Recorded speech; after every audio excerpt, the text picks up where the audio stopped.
just need the self-awareness that, like, you're coping, you're struggling.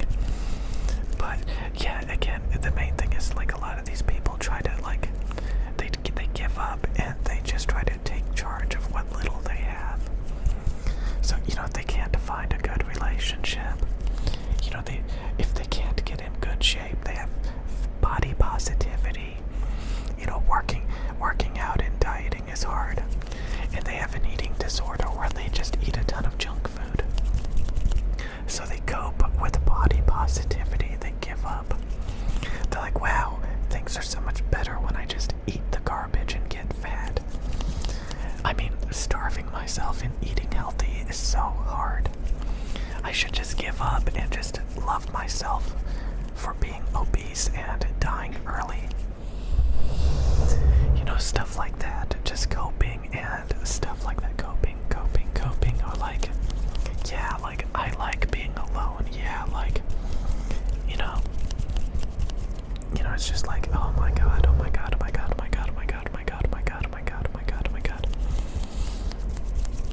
I know, just the lack of self-awareness. I don't know.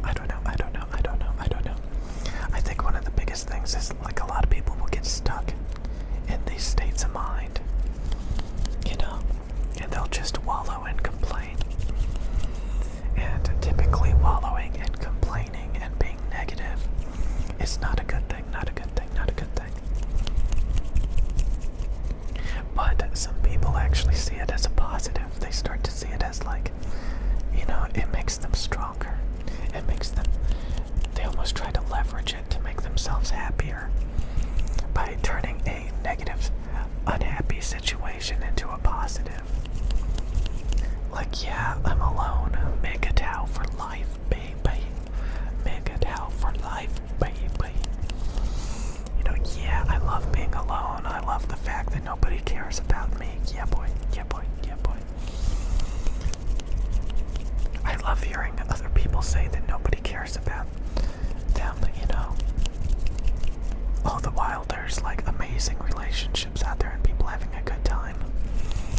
All the while you got somebody, like, sitting alone in a trailer or something, being like, this is amazing. I love being alone by myself, nobody caring about me. Oh my god, it's so amazing.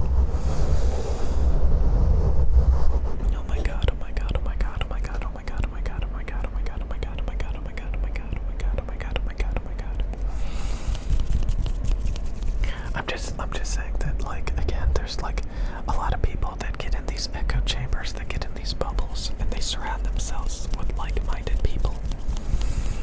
And they don't realize that there's a whole other world out there. And they don't have to, like, interact with those people. They can find new groups of people to hang out with. Happier, more successful people. Not the people that, like, you know, just, like, try to cope with, like, a miserable situation. Yeah, boy.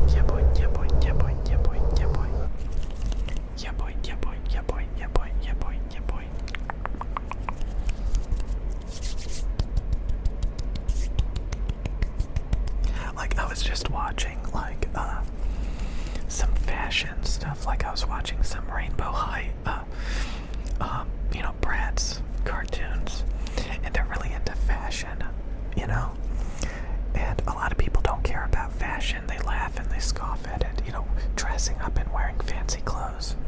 They'd rather wear, like, Walmart clothes, or even, like, go to Academy and wear Nike clothes.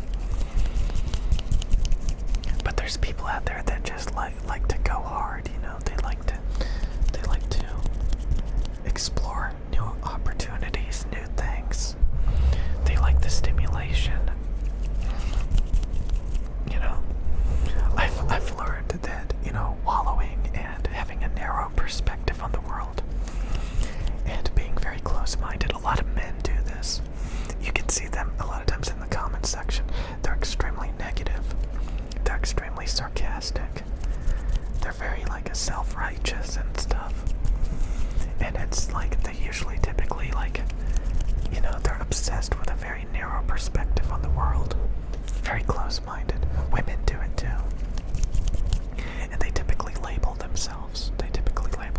Again, like I saw the Barbie movie the other day. And they pretty much made fun of the people that just sit around and they use words, you know, that like the patriarchy and, you know, stuff like that, you know. Feminism, like the people that obsess over these buzzwords. You know, and there's so much more out there. And that's just like these little things that people get hooked on and addicted to. They label themselves and make their world revolve around like these basic concepts because they're too close-minded to explore new things.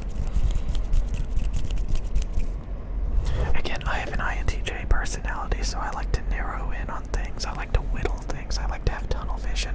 I like to perfect things. But at the end of the day, a more open, broader perspective where you're always expanding rather than always contracting, you know, will give you new opportunities and new things to explore. And sometimes you realize having a very narrow perspective doesn't really get you very far, even if you find the perfect things. You're still like, you know, you got tunnel vision and you miss out on what's around you because you just want to keep your head in the sand and, you know, you miss out. And some people do it to themselves. They willingly, you know, put themselves in these bubbles and they just hang out with like